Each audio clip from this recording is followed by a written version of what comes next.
Hi hello welcome back to our channel options master guide. இது நம்ம disclaimer படிச்சுக்கோங்க. இந்த சேனல்ல நம்ம கொடுக்குற எல்லா இன்ஃபர்மேஷனும் ஒரு எஜுகேஷனல் பர்பஸ்க்காக மட்டும்தான். இங்க நாம யாரையும் ட்ரேட் பண்ணுங்க அப்படின்னு சொல்லி என்கரேஜ் பண்ணல. இங்க கொடுக்குற எல்லா இன்ஃபர்மேஷனும் என்னோட தனிப்பட்ட கருத்து. இதை நீங்க ஏத்துக்கிறது ஏத்துக்காததும் அவரவர் விருப்பம். ரொம்ப முக்கியமா நான் செபி ரெஜிஸ்டர் அட்வைசரி கிடையாது. ஓகே, இது பாத்தீங்க அப்படின்னா நிஃப்டிக்கு நாம நேற்று காலையில மார்க்கெட் தொடங்குறதுக்கு முன்னாடி கொடுத்திருந்த லெவல்ஸ் இந்த 4 கிரீன் கலர் லைன்ஸ். அது எப்படி ரெஸ்பாண்ட் ஆயிருக்கு அப்படின்றத பாருங்க. மார்க்கெட் ஓப்பன் பிரைஸ் திரும்பியும் ஒரு கேப் அப் தான்.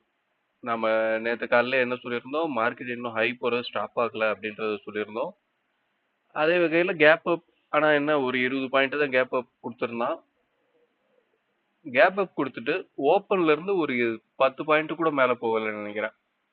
ஓப்பன் 67 69 இப்ப 2 பாயிண்ட் தான் மேல போயிருக்கானா. ஓகே, அங்க இருந்து டைரக்டா நாம சொல்லியிருந்த அந்த 550 அந்த ரேஞ்சில் தான் சஸ்டெயின் ஆக பார்த்துருக்கான். ஆனா முடியல. ஒன்ஸ் அதை பிரேக் பண்ணி கீழே வந்தவன் ப்ரீவியஸ் டே லோ, அதுக்கு அடுத்து நம்மளோட S2 அந்த ஏரியால தான் ஒரு சைட்வேஸ் போய் அந்த ஏரியா பக்கத்துலேயே தான் மார்க்கெட்டை இப்போ முடிச்சிருக்கான். நம்ம என்ன சொல்லியிருந்தோம் அப்படின்னா 550க்கு கீழே 550 அப்படின்றது ஒரு ஸ்ட்ராங் சப்போர்ட்டா இருக்கும். அதுக்கு கீழே பிரேக் ஆனாலுமே ஒவ்வொரு 50 ஸ்ட்ரைக்கும் சப்போர்ட்டா செயல்படுறதுக்கு தான் வாய்ப்பு அப்படின்றது தான் நம்ம சொல்லியிருந்தோம். ஆனா இப்போதைக்கு பாத்தீங்க அப்படின்னா க்ளோசிங் பிரைஸை பொறுத்தவரையும் அந்த 550 அப்படின்றதும் வீக் ஆயிருக்கு.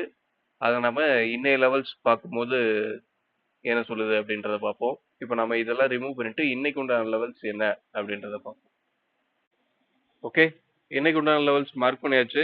என்ன அப்படின்னா 25,676, 25,600, 25,449, 25,373. இதுதான் நம்ம இன்னைக்கு உண்டான லெவல்ஸா எடுத்திருக்கோம். மார்க்கெட் இப்போ என்ன சொல்லியிருக்கு அப்படின்னா லாஸ்ட் வீக்கோட ஹை அதை பிரேக் பண்ண மாட்டேன் அப்படின்ற மாதிரியான கண்டிஷன்ஸ் இப்போதைக்கு இருக்கு. இது ப்ரீமியம் இன்னைக்கு எப்படி மூவ்மெண்ட் ஆகுது அதை பொறுத்து மாறுபடும். அதுக்கடுத்து பார்த்தீங்க அப்படின்னா நமக்கு இங்க ஒரு ஏரியால தான் வீக்கோட R1 அப்படின்றது இருக்கு. அந்த லெவல் இன்னைக்கு ரெஸ்பாண்ட் ஆகுதா இல்லையா அப்படின்றத நம்ம பார்ப்போம். இதை தாண்டி இப்போ ப்ரீமியம் என்ன சொல்லுது அப்படின்றத பார்த்தீங்க அப்படின்னா, சாரி, இங்க இருக்கிறது வீக்கோட S1 R1 அப்படின்றது மேல இருக்கும். வீக்கோட S1 இருக்கு. அந்த ஸ்ட்ரைக்ல அந்த ப்ரீமியம் இல்லை அப்படின்னா அந்த இடத்துல சப்போர்ட்டா இருக்கிறதுக்கு வாய்ப்பு. என்ன நடக்குதுன்னு பார்ப்போம். ப்ரீமியத்தை பொறுத்தவரையும் நமக்கு மார்க்கெட் 600 நம்மளோட R1 இன்னைக்கு அங்கதான் இருக்கு. இந்த 61க்கு கீழே 600க்கு கீழே இருக்கு அப்படின்னும் போதே மார்க்கெட் ஒரு டவுன் சைட் போகிறதுக்கு அப்படின்ற வாய்ப்பு தான் இங்க இருக்கு. ஓகேங்களா, அது எதுவரை அப்படின்னா நமக்கு ஸ்ட்ராங் சப்போர்ட் அப்படின்றது 350 அந்த ஸ்ட்ரைக் ஸ்ட்ராங் சப்போர்ட்டா இருக்கிறதுக்கு வாய்ப்பு.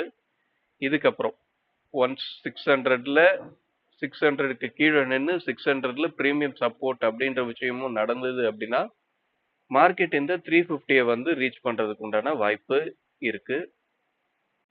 ஏடிஎம் பிரைஸை பொறுத்தவரையும் இந்த வீக் ஒரு நல்ல டிகே அப்படின்றது நடந்துகிட்டே இருக்கு.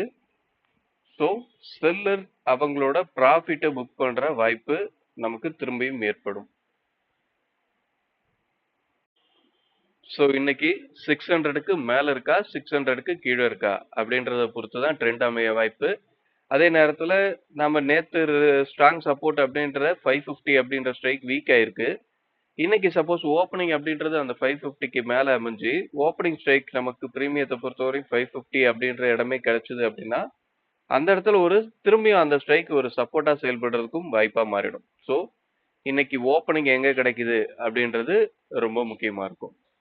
அதுக்கடுத்து நம்ம இந்த லெவல்ஸ் எதுவுமே பை செல் பண்ற ரெக்கமெண்டேஷன் கிடையாது. இதை தெளிவா புரிஞ்சுக்கணும்.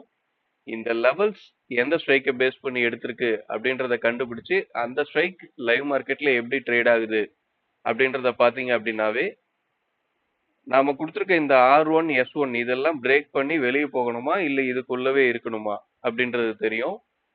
S2 R2 அங்க போகணும் அப்படின்னா என்ன நடக்கணும் அப்படின்ற லாஜிக் உங்களுக்கு புரியும். S1 R1 அதை நீங்க புரிஞ்சுக்கிட்டீங்க அப்படின்னாவே அப்போ S2 R2ல என்ன நடக்கணும் அப்படின்றத உங்களால தெளிவா புரிஞ்சுக்க முடியும். ஓகே ஓகே வீடியோ பிடிச்சிருக்கோம் நம்புறேன். இந்த பிரைஸ் எல்லாம் எந்த ஸ்ட்ரைக்கை பேஸ் பண்ணி எடுத்திருக்கு அப்படின்றத கண்டுபிடிச்சிங்க அப்படின்னா கமெண்ட் பண்ணுங்க. கண்டுபிடிச்சவங்க லைவ் மார்க்கெட்ல அந்த ஸ்ட்ரைக்கை வாட்ச் பண்ணுங்க. மீண்டும் அடுத்த ஒரு வீடியோல சந்திப்போம். தேங்க்யூ. பாய்.